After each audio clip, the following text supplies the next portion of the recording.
श्लोक 47. श्रेयान् स्वधर्मो विगुणः परधर्मात् स्वनुष्ठितात् स्वभावनियतं कर्म कुर्वन्नाप्नोति किल्बिषम्.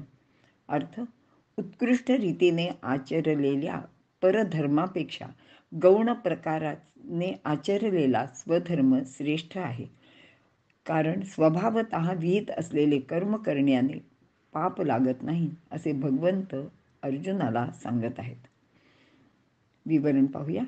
माणसाचा स्वतःचा धर्मच नेहमी कल्याणकारी असतो. परधर्म कितीही चांगला जोपासला, प्रभावी वाटत असला तरी स्वधर्मच श्रेयस्कर असतो. कारण स्वधर्म स्वनुष्ठित म्हणजे सु अधिक अनु अधिक स्थित, चांगल्या प्रकारे स्थिर झालेला असतो.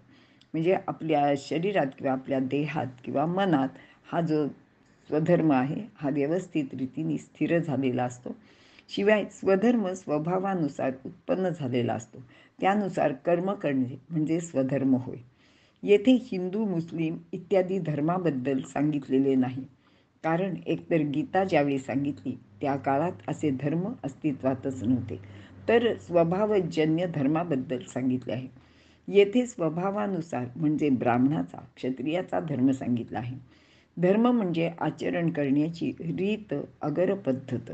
ब्राह्मणाला समाजात मान मिळतो, त्याला कष्टाची कामे करावी लागत नाहीत, म्हणून इतरांना तो चांगला वाटतो. पण क्षत्रियांनी अगर इतर वैश्य, शूद्र यांनी त्यांचे आचरण करून तो स्वीकारायचे ठरवले, तर ब्राह्मणाला आवश्यक असलेले शम, दम, तप, शांती असे गुण त्यांचे जवळ जन्मजात नसल्याने त्याचे आचरण करणे त्यांनी योग्य पण नसते आणि ते त्यांना सहजासहजी करणे पण अवघड जाते.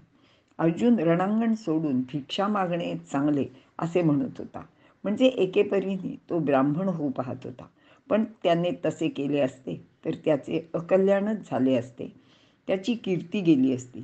शत्रू मोकाट तसाच सुटला असता. कुटुंबासह सर्वांना पुन्हा त्रासच झाला असता. पण श्रीकृष्णाचे ऐकून त्याने युद्ध केले. अर्जुन क्षत्रिय आहे, लढणे हा त्याचा स्वधर्म आहे आणि त्यानुसार तो वागला, त्यामुळे त्याचे कल्याण झाले, त्याची कीर्ती अखंड राहिली. ब्राह्मण, क्षत्रिय, वैश्य, शूद्र हे धर्म स्वभावजन्य आहेत. त्यानुसार कर्म करणे हितावह सुद्धा आहे.